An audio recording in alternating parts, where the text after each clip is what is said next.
You think you're just relaxing, but every "I'll do it tomorrow" is silently destroying your future, while others live the life you once dreamed of. Every time you hit snooze, every excuse you make, you're not just wasting today, you're programming weakness into your DNA. Look around. The only difference between you and them? Consistent action, nothing else. You think discipline hurts?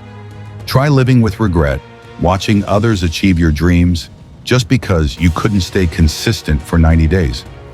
Discipline isn't punishment, it's freedom, the power to build the body you deserve, the career you desire, the life that makes you proud to look in the mirror. Your clock is ticking. Every second, one choice: strength or weakness, growth or decay. The decision is yours, but the consequences permanent. If you're finally ready to break the cycle, comment, "I'm locking in," and ready to take control of me. Have your life. Thank you.